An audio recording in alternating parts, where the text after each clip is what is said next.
Hey, welcome back to Compounding Quietly. Choosing the cheaper ticker feels like an easy win. It feels like you found a shortcut nobody else noticed. But cheaper is not the same as better, and the gap between those two ideas is wider than it looks. A lot of investors stop their research the moment they see a lower number. That's exactly where the real decision gets skipped. Let's actually look at this clearly. Right now, there's a quiet debate running through long-term portfolios. Two tickers, nearly identical exposure, and one of them costs less to hold. On the surface, it looks like a simple math problem. Lower cost, same index, obvious winner. But investors who've been doing this for a while know that index funds are rarely just about the number on the fee page. There's a reason the more expensive version still moves. More money every single day. And there's a reason. Some investors deliberately choose to pay more for the exact same exposure. That reason has very little to do with performance, and almost everything to do with how the fund actually behaves once you're holding it. Most people frame this as a savings decision. It's actually a behavior decision wearing a savings costume. Somewhere between the moment you open a brokerage account and the moment you actually place the order, the criteria quietly shifts from what's cheaper to what fits how I actually invest. That shift is the part worth slowing down for. Because the ticker you choose isn't just an expense ratio. It's a signal about how you plan to use this position, whether you're going to sit on it quietly for a decade, or whether you might need to move quickly at some point. Before going further, it helps to separate the two functions these tickers actually serve. One was built for traders who need depth and speed. The other was built later, specifically for people who intend to do almost nothing with it. What matters more than the expense ratio is why that gap exists in the first place. The fund with the higher fee was built first, and it became the default vehicle for short-term trading, options, activity, and institutional liquidity needs. That's why its options chain is deep, its bid-ask spreads stay tight, and large investors can move size without disturbing the price. The newer, cheaper version was launched specifically for buy-and-hold investors who don't need any of that. It strips out the trading infrastructure and passes the savings back to you in the form of a slightly lower annual fee. On paper, that sounds like a clean upgrade for anyone investing for the long run.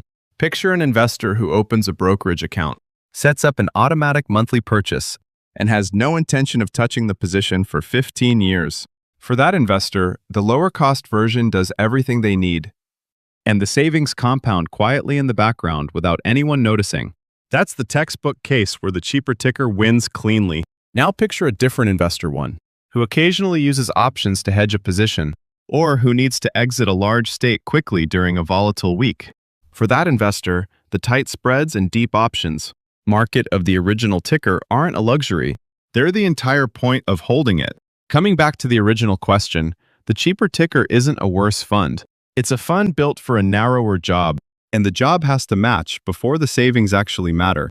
There's a second layer to this that rarely gets mentioned. Share price affects precision, especially once dividends start reinvesting automatically.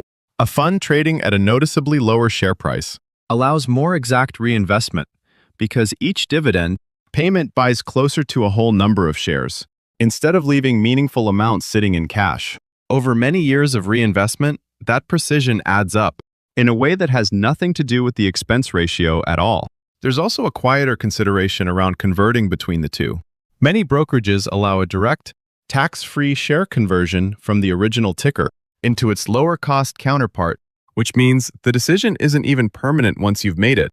That single fact changes the entire framing of this choice. You're not picking a side forever.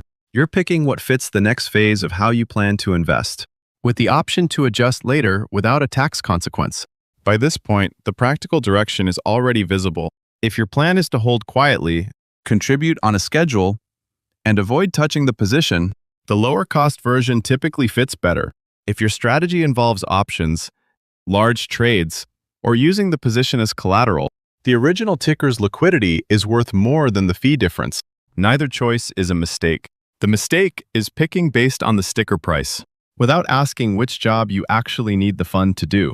This isn't a decision that needs more data to resolve. It needs a clearer picture of how you plan to behave as an investor over the next several years. The market will not hand you a clean signal telling you which ticker is correct. It only gives you the structure of each fund, and lets you match it to your own behavior. The 5 basis points were never really the decision. The decision was always about what kind of investor you're choosing to be. Compounding quietly. Slow, steady wealth building. If this helped, subscribe and leave a like. Everything here is for informational purposes only. All final decisions and responsibilities remain with you.